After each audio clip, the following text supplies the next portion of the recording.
Time for the J3C Pigskin Podcast. I'm John. Give me 3 minutes. I'll give you my 3 cents. Consider this the audio companion to my weekly college football top 25, which you'll find online at johns3cents.wordpress.com. After a couple of busy weeks, the college football landscape enjoyed some relative calm after the storm. With both Alabama and Oregon enjoying a week off, the spotlight turned its full attention to FSU and their sensational freshman quarterback. Now, the Noles may have started a little slow, but they finished strong, with the defense shutting down Miami and the offense putting up over 500 yards despite a less than spectacular performance by Jameis Winston. The loss was even more painful for the Hurricanes. They not only lost their shot at a national title, but also lost star running back Duke Johnson for the year to a broken ankle. Now, how Miami will recover, or if Miami will recover, remains to be seen. Keep in mind, the Canes had struggled the previous 2 weeks as well. Beyond that, most teams in action over the weekend just took care of business. Ohio State won by 56 points. Clemson won by 49. Missouri won by just 28, but that felt like a lot bigger win. Auburn, Texas A&M, South Carolina, they all basically rolled. Only Texas Tech really stumbled, falling in a shootout against Oklahoma State that featured over 1,000 yards total offense.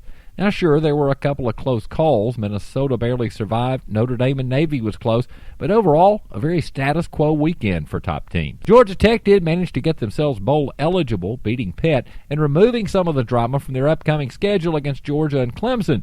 And now we can all wait with bated breath to see whether the Jackets are Belk Bowl bound or if they're going to the Russell Athletic Bowl. Woohoo! For Tennessee, well, the drama continues. Nothing dramatic about back-to-back losses by a combined 76-13 score, but after they get soundly thrashed by Auburn this weekend, they could still stumble into a bowl by beating both Vandy and Kentucky. I will note that a bowl for the Vols might actually be more useful than it would appear. It'll give them several extra weeks of practice under Butch Jones, and maybe, just maybe, that could help next season a little. And now, without further ado, it's time to take a look at this week's Top 25, the first one all season that features the exact same teams as the week before. Alabama, Florida State, Oregon, and Ohio State are still the top four. Arizona State goes up 3 spots to number 22, and that's the biggest jump all week. The biggest drop, that's Texas Tech, down 11 spots to number 23. Miami falls 7 places to 12th.